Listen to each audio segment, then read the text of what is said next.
Today, I'm going to show you the gear that I pack anytime I'm traveling with my camera, and it all fits into one backpack and it works as my carry-on when I'm flying. Now, I know as videographers, we all love our gear, and it's really hard to leave home without at least a camera when you know you're traveling somewhere beautiful that you're gonna want to capture. I'm going to show you the essentials that I always bring, starting with the camera. This is my Sony FX3, and it's the smallest and most compact camera that I own, so naturally it's the one that I bring with me when I want to travel. Now, I'm filming on the Sony FX6 right now, which is also a great camera, but it is way too big to fit into a normal camera bag. Now, I always recommend that you put a cage on your camera, especially when you're traveling, because it's going to be going in and out of your bag, and you definitely need that extra protection. So what I have on there already is one from Small Rig. This is a half cage, and I really like it because it still gives me room to grip here, and it doesn't have all that extra bulk. The second reason for a cage, of course, is so that you can mount all of your accessories to it. Let me show you the backpack I'm using for all my camera gear.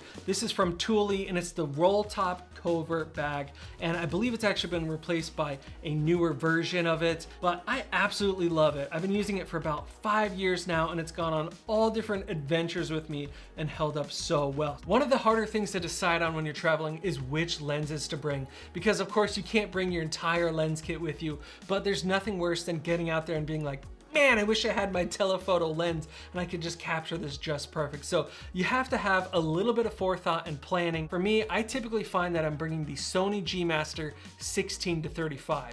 It gets really wide, but it also zooms into 35 millimeters, which is pretty medium. Sometimes it does leave me wanting something more like a 50 or 85 millimeter, which when I do travel with two lenses, those are typically one of the ones that I grab. Now, if I did own the Sony 24-70 G Master or the Sigma 24-70, that's more likely the lens that I'd be bringing with me.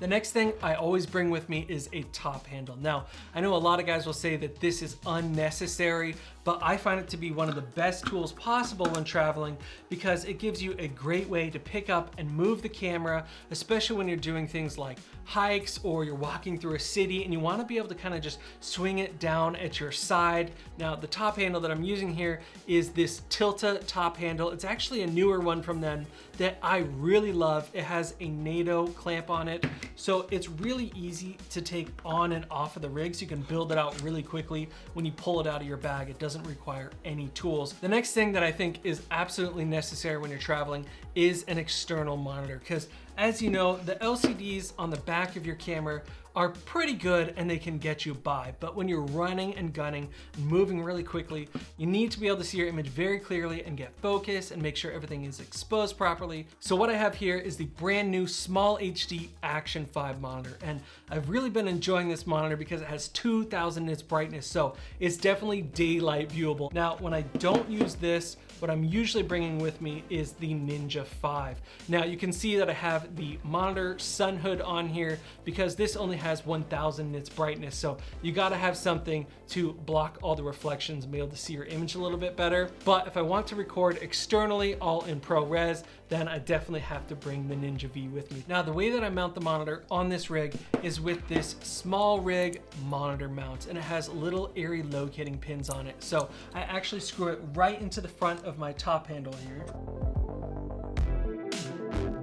There we go. Now it's perfectly centered and it's very ergonomic, especially when I'm doing handheld work. I can see exactly what I'm doing and I can tilt it, leave it wherever I want, and it just stays there.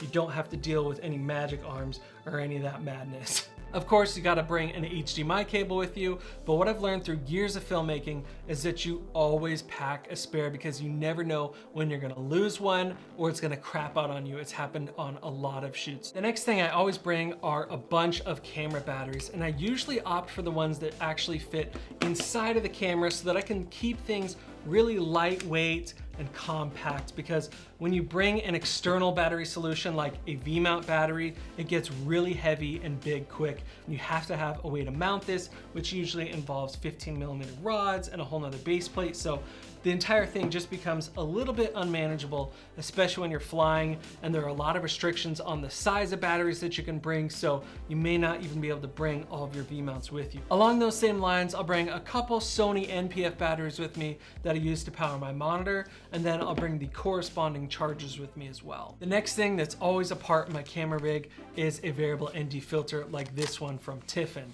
And I really like this because it's compact and small, and I can just screw it right onto the front of my lens. Now, you really can't leave home without one of these, because if you want to get that nice shallow depth of field and proper motion blur, you're gonna need an ND filter. If I have a little bit more space in my bag, because I'm not bringing as much other gear, I'll opt to bring my Polar Pro base camp, and I absolutely love this thing. I've shown it a lot of times on the channel, but it has a variable ND filter built directly into it. And if you want to swap it out for other ones with different strengths, you can of course swap out all different filters, and they have versions with mist in them. So it's just a very nice and versatile kit to have with you. The next items that I want to show you are absolute essentials that I always bring with me, and they are cleaning items. So the first one is a rocket blower. So when you're out shooting, there's nothing worse than seeing little specks of dust on your image. So always bring one of these with you so you can blow off your sensor. I've had an entire shoot ruined before because I noticed a speck of dust on the image later on when I was reviewing the footage, and I had to do an entire reshoot the next day. And I've never left home without one of these again. Along those same lines, the next thing I'm always bringing with me is a sensor wipe and some liquid. And this is actually a new thing that I've been traveling with because I kind of had a really big catastrophe, and I'm not gonna get into it in this video, but I got some spit on my sensor, and it wasn't my own spit. So if you wanna hear that story, leave a comment below and I'll explain it a little bit more. But that, as you know, cannot come off with a blower. Of course, you gotta bring lens wipes with you, and I really like these ones from Zeiss because they do a great job of really cleaning off the lens. And to polish it all off, I always have a microfiber cloth that I can easily wipe down my monitor and lens with. So this is a must-have, and it's pretty much always in my back pocket. Now that we have all the boring but very essential cleaning stuff out of the way, let's grab a tool that I'm always bringing, and this is a little small rig multi-tool. I absolutely love this because it has the Allen keys that you're always needing to tighten down your rig, and then of course a flathead, which you absolutely need when you need to put a quick release plate on the bottom of your camera. When it comes to media, I'm always bringing this little Pelican SD card case, and I absolutely love it because of course it protects the cards really well, and it's water resistant. So if it gets a little splash or something, you don't have to worry about ruining all of your footage. Now I'm gonna break this down and pack it all in my camera bag, and then I'm gonna show you a few more really important items that I always bring with me. Now we've got all the camera essentials packed into the bag, but if you're a filmmaker like me, there's still a lot of other things that you need.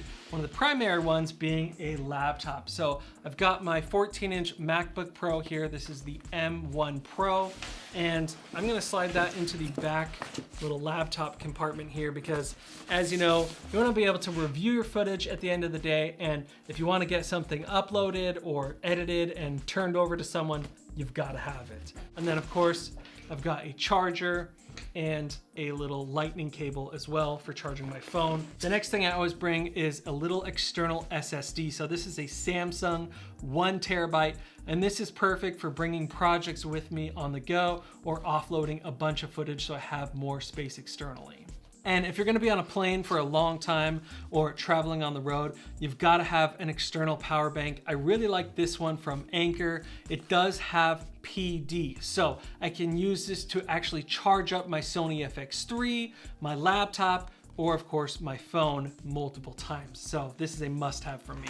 The next thing is totally optional and just depends on the destination, and that would be a drone. I really like having my DJI Mavic Pro 2 with me because there's nothing better than really beautiful aerial footage of amazing landscapes. Of course, I always do a little bit of research beforehand to make sure I can even fly where I'm going so I don't hassle with bringing an entire drone with me. I've got to have my thermos. Luckily, there's an empty spot here on the side where I can just throw it in. Honestly, it's pretty heavy. I know I said this is how you can travel light as a filmmaker, but this is about as light as I can go. It is manageable. It's not the best, but it's totally manageable. So you can do it too.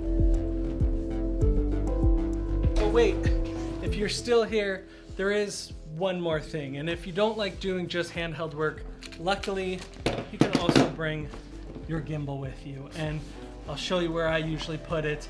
It does misplace my beloved water bottle, but you can just throw it here on the side pocket. And then there's this little strap here that you can just tighten it all down with. And you can also put a mini travel tripod here as well. If you got something out of this video, hit subscribe right now, and I'll see you in the next one.